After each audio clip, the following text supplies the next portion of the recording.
Terima kasih pemirsa, Anda masih bersama kami di Presisi Utama. Pemirsa, untuk mengetahui pantauan arus lalu lintas sore hari ini di sejumlah daerah, berikut laporan Brigadir Satria, petugas NTMC Korlantas Polri. Ya baik, selamat sore pemirsa. Memasuki jam pulang perkantoran, kami dari NTMC Polri akan mengupdate informasi kondisi arus lalu lintas terkini di beberapa titik rawan kepadatan yang langsung kami pantau melalui CCTV NTMC Polri. Yang pertama kita lihat kondisi arus lalu lintas di kawasan Exit Tol Bekasi Barat. Untuk kendaraan pada sore hari ini nampak cukup ramai dari berbagai arahnya, baik untuk kendaraan dari gerbang tol Bekasi Barat yang akan menuju ke arah Pekayon, Kalimalang maupun Jalan Ahmad Yani. Terdapat antrian kendaraan menjelang traffic light, namun selepasnya kendaraan dapat kembali normal. Sama halnya untuk lalu lintas dari Pekayon yang akan menuju ke arah Kalimalang, menuju ke arah Jalan Ahmad Yani dan yang akan memasuki ruas tol Cikampek via gerbang tol Bekasi Barat pun juga masih terus mengalami peningkatan volume arus kendaraan. Agar para pengendara dapat tetap mengantisipasi mengingat cukup banyaknya juga truk muatan barang yang berlalu lalang di kawasan tersebut. Selanjutnya kita keluar dari ibu kota Jakarta untuk melihat kondisi arus lalu lintas di ruas tol Cikampek, tepatnya di kilometer 57 600 rest area Karawang, Jawa Barat. Untuk kendaraan dari arah Cikampek yang akan menuju ke arah Jakarta pada sore hari ini nampak cukup normal, belum ada lonjakan arus kendaraan yang signifikan yang terjadi pada sore hari ini, sama halnya untuk lalu lintas dari arah sebaliknya dari arah Jakarta yang akan menuju ke arah Cikampek pun juga dalam keadaan kondusif lancar. Kami himbau kepada Anda para pengguna jalan tol dapat tetap menjaga batas kecepatan maksimal serta tetap pada jalurnya, tidak menggunakan bahu jalan dikarenakan bahu jalan hanya diperuntukkan untuk keadaan yang darurat. Selanjutnya kita beralih untuk melihat kondisi arus lalu lintas di kawasan Pos Pol Cikopo, Jawa Barat. Untuk lalu lintas secara umum nampak cukup normal baik untuk kendaraan dari arah tol Cikampek yang akan menuju ke arah Sadang maupun lalu lintas dari arah Jomin yang akan menuju ke arah Sadang di masing-masing arahnya dalam keadaan kondusif lancar. Memang nampak banyaknya truk muatan barang dan juga bis antar kota yang kerap kali melintasi kawasan tersebut. Agar para pengendara dapat tetap menjaga jarak aman kendaraan Anda dengan kendaraan lainnya serta tetap ikuti arahan petugas kami yang berada di lapangan. Dan yang terakhir kita lihat kondisi arus lalu lintas di kawasan Pos Pol Simpang Cilenyi, Bandung, Jawa Barat. Untuk kendaraan dari arah tol Cilenyi yang akan menuju ke arah Cibiru dalam keadaan cukup ramai pada sore hari ini, sama halnya untuk lalu lintas dari Garut atau Tasikmalaya yang akan menuju ke arah ruas tol Cilenyi pun juga dalam keadaan kondusif lancar.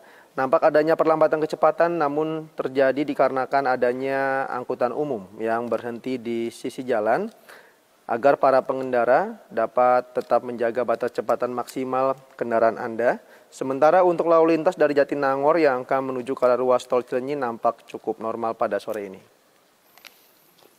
Ya baik pemirsa, mengingat curah hujan belakangan ini terkhususnya di kawasan Jabodetabek cukup tinggi, kami himbau kepada Anda para pengendara sepeda motor terkhususnya agar saat hujan turun tidak berhenti di bawah flyover maupun underpass dan juga menghindari penggunaan jas hujan jenis ponco karena hal tersebut kerap kali menyebabkan kecelakaan lalu lintas serta bagi Anda para pengemudi mobil agar dapat tidak menggunakan lampu hazard dikarenakan lampu hazard hanya diperuntukkan untuk keadaan yang darurat.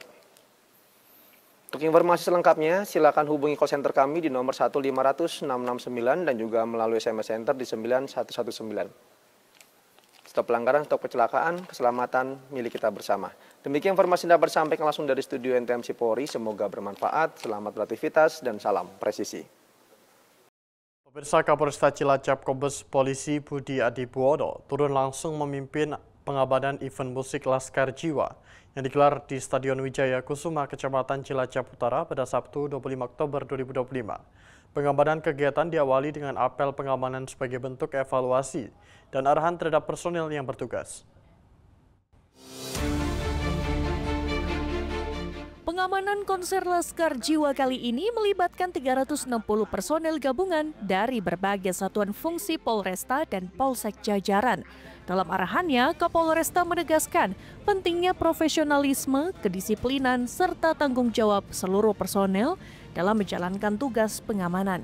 Usai apel kesiapan, kegiatan dilanjutkan dengan Tactical Floor Game atau TFG untuk menyamakan pola pengamanan di 3 ring utama.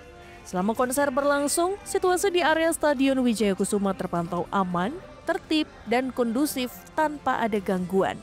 Dengan keberhasilan pengamanan ini, Polresta Cilacap menegaskan komitmennya dalam menjaga keamanan dan ketertiban masyarakat melalui pendekatan humanis, profesional, dan berlandaskan prinsip prediktif, responsibilitas, transparansi, berkeadilan. Dari Humas Polresta Cilacap Polda Jawa Tengah melaporkan untuk Polri TV. Di Jawa Tengah, pemirsa, Polres Kebumen melalui Polsek Buayan menyalurkan bantuan sembako kepada keluarga Agus, warga Desa Purbawangi, Kecamatan Buayan, Kabupaten Kebumen, yang rumahnya hangus terbakar pada Sabtu malam 25 Oktober 2025. Bantuan diserahkan langsung oleh jajaran Polsek Buayan pada Minggu 26 Oktober 2025.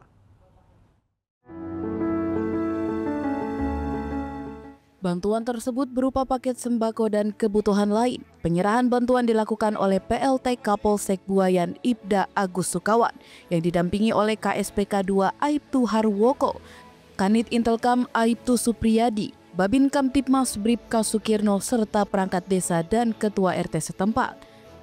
Kebakaran yang menimpa rumah Agus terjadi pada Sabtu malam sekitar pukul 23.30 waktu Indonesia Barat. Api pertama kali terlihat oleh Nur Salim, warga yang tengah berpatroli ronda malam, dan ia melihat percikan api di bagian rumah yang digunakan sebagai bengkel sepeda, lalu segera melaporkannya ke Polsek Buayan. Tidak lama kemudian petugas Polsek bersama dengan tim pemadam kebakaran Gombong dan warga sekitar bergotong royong untuk memadamkan api. Dan sekitar pukul 1 dini hari api berhasil dikendalikan dan tidak sempat merembet ke rumah lain. Saat kejadian rumah dalam keadaan kosong karena pemilik sedang berpergian ke Purbalingga. Dari hasil olah tempat kejadian perkara, kepolisian menduga kuat sumber api berasal dari korsleting listrik di area bengkel. Kapolres Kebumen menghimbau kepada masyarakat agar lebih berhati-hati terhadap potensi bahaya listrik, terutama pada peralatan yang digunakan terus-menerus. Dari Humas Polres Kebumen melaporkan untuk Polri TV. Pemirsa, kami akan segera kembali usai jeda berikut ini.